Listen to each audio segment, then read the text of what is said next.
На сегодняшний день наши отношения развиваются достаточно динамично в политической, экономической и культурной сферах. Особенно с тех пор, как в 2023 году президент Садыр Джапаров совершил визит во Францию. На самом деле у нас существует взаимный интерес к укреплению сотрудничества в самых разных областях. В настоящее время нет никаких раздражающих факторов ни для одной, ни для другой стороны. Я вижу большой потенциал для развития наших отношений именно в экономической и культурной сферах. Также следует отметить перспективы в области безопасности. Сейчас мы должны сосредоточиться на конкретных проектах и совместно создавать возможные визиты на высоком уровне, чтобы придать отношениям решительный и продолжительный импульс и выстроить прочное длительное партнерство. Именно над этим я и работаю с тех пор, как прибыл 6 месяцев назад в Кыргызстан.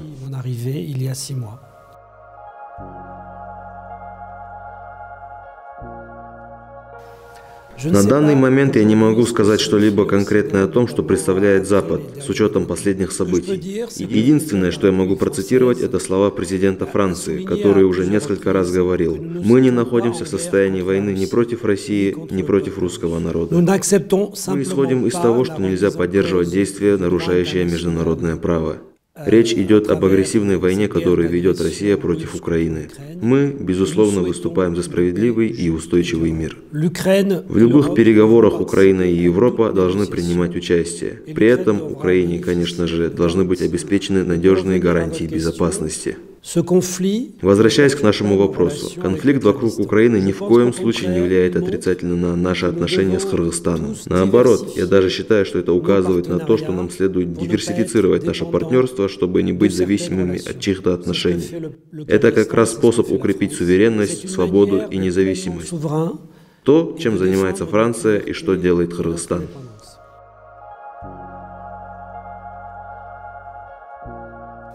Эти связи как на человеческом уровне, так и на культурном имеют давнюю историю. Еще в 1906 году французский путешественник Поль Пилио организовал экспедицию на территорию, которая тогда называлась Туркестаном. Его сопровождал финский офицер Маннергейм. В советское время связи также были тесными, как в культурной, так и в творческих сферах. Французский поэт Луи Арагон был очень близок с вашими известными кыргызскими писателями, а именно с Чингизом Айтматовым. Именно он перевел Айтматова на французский язык первым.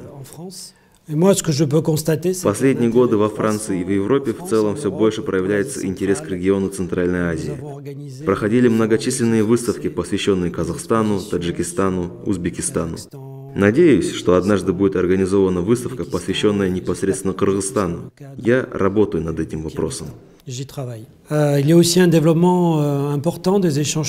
Также отмечается рост туристических потоков. Все больше и больше французов приезжает в Кыргызстан, чтобы посетить эту прекрасную страну. Кроме того, я занимаюсь развитием отношений в сфере университетского и школьного образования, в том числе и обменом студентами.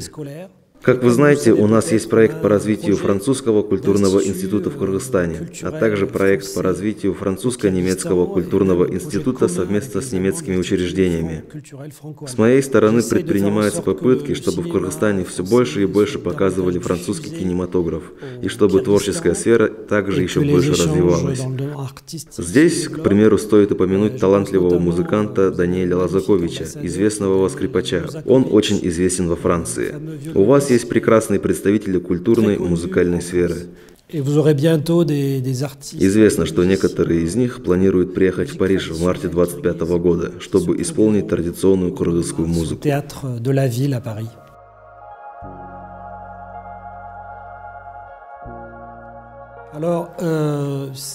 На сегодняшний день можно говорить о том, что для развития и распространения французского языка в Кыргызстане недостаточно поддержки. Одним из моих приоритетов является придать новый импульс его изучению. В фокусе моей работы – приглашение в Кыргызстан большого количества преподавателей-лекторов, профессиональная подготовка учителей французского языка, а также обеспечение учебными материалами и необходимым оборудованием. В этом году с 4 по 12 апреля в Бишкеке и в других регионах Кыргызстана будет проводиться ежегодная неделя франкофонии.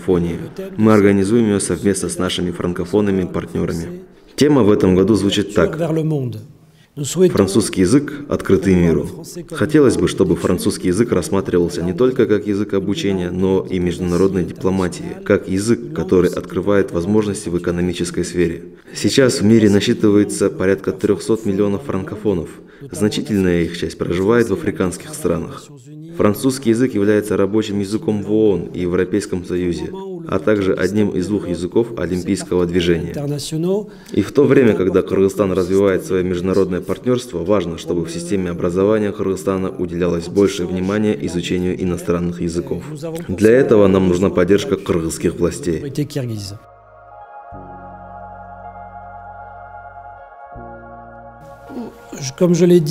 Как я уже отметил, одним из моих приоритетов является развитие партнерства между университетами Франции и Кыргызстана. На сегодня уже достигнут определенный уровень взаимодействия. Национальный университет в Бишкеке, Ошский государственный университет, ряд частных учреждений, среди которых есть АУЦА. Они сотрудничают с университетами Франции. Если говорить о сфере образования, то Франция, работая через многосторонние инициативы, поддерживает образовательную сферу Кыргызстана. Франция является третьим по величине донором глобального партнерства в области образования, которое планирует оказать поддержку Кыргызстану в период 2025 и 2029 годов в размере $15 миллионов США для улучшения доступности и качества обучения. Можно также упомянуть $7 миллионов, выделенных Евросоюзом для поддержки сферы образования в Кыргызстане. Поскольку Франция – один из значимых доноров в составе ЕС, мы можем уверенно говорить, что Франция является серьезным партнером Кыргызстана в области образования.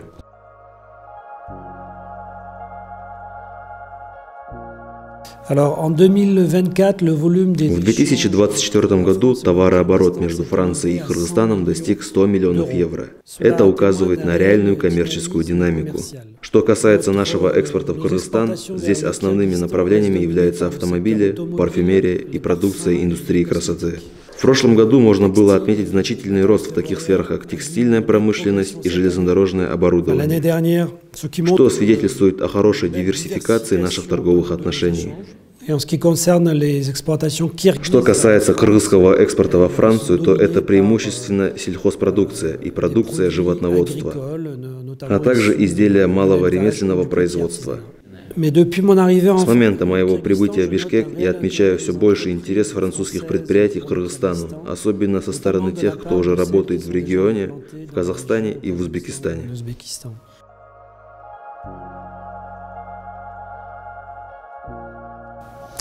На сегодняшний день мы насчитали 3 предприятия в Кыргызстане с французским капиталом.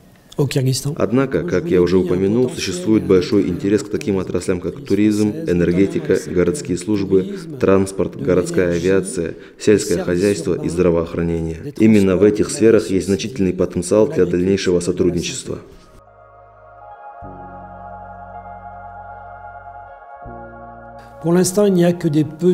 Пока в Кыргызстане относительно немного прямых французских инвестиций. Тем не менее, существует высокий интерес к крупным проектам в туристической сфере, например, к проекту «Три вершины» рядом с городом Каракол, а также в целом к проектам в гостиничном бизнесе. Кроме того, мы видим растущий интерес к проектам в области возобновляемых источников энергии, включая ГЭС, СЭС и другие направления, где существует большой потенциал для участия французских компаний. Также наблюдается интерес к развитию городских служб. Например, в Бишкеке это развитие канатного транспорта или городское отопление.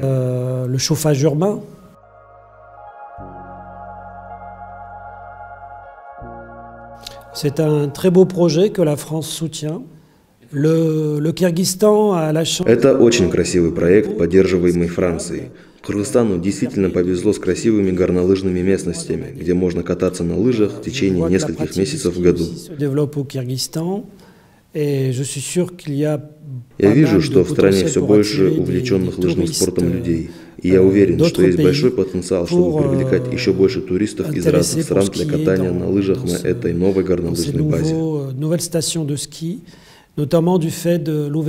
Особенно после открытия нового аэропорта в Караколе, на церемонии которого я присутствовал.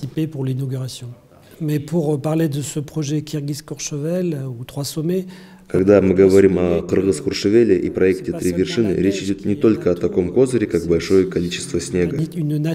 Важно учитывать красоту и величие гор, уникальные пейзажи, которые могут привлекать туристов круглый год.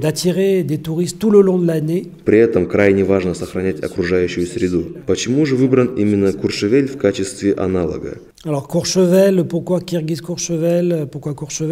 Куршевель – это один из самых известных горнолыжных курортов Франции, куда приезжают туристы со всего мира. Он сочетает в себе высокий уровень сервисов, экологическую составляющую и сохранение природы.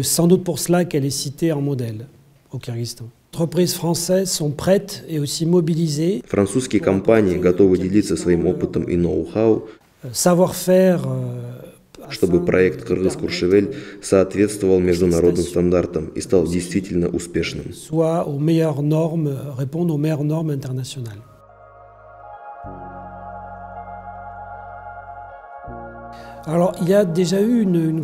Надо отметить, что такого рода серьезное сотрудничество уже существовало в период с 2016-2019 годов. Одна из моих целей сейчас – придать новый импульс этим отношениям.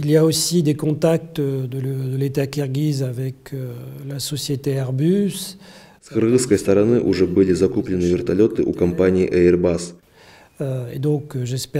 Я уверен, что это даст очень интересные результаты.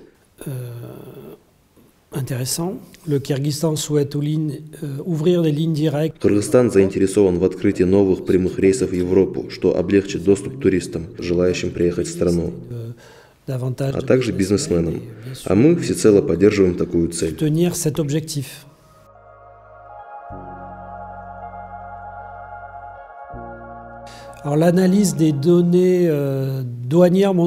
Судя по данным таможенных служб, Кыргызстан наряду с рядом других стран используется Россия для продолжения импорта подсанкционной продукции из Евросоюза.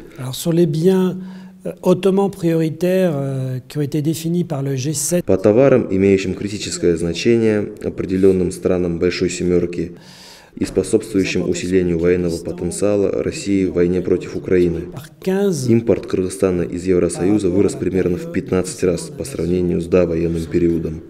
Примерно настолько же вырос и экспорт из Кыргызстана в Россию.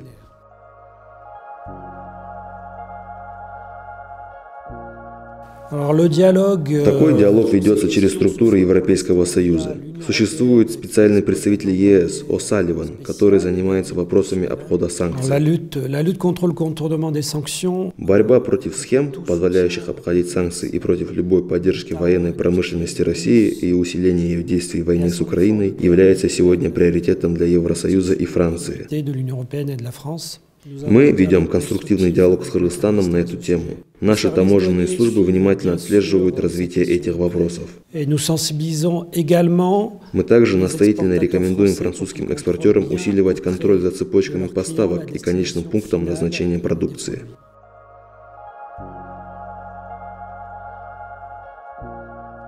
J'espère qu'au bout de mon mandat, j'aurai permis de... Я надеюсь, что к моменту завершения моей миссии в Кыргызстане мне удастся придать решающий импульс развитию двусторонних отношений во всех сферах, в особенности в культурной и экономической. Нам следует стараться сокращать географическую дистанцию между нашими странами за счет укрепления человеческих контактов, расширения культурных, образовательных и туристических связей.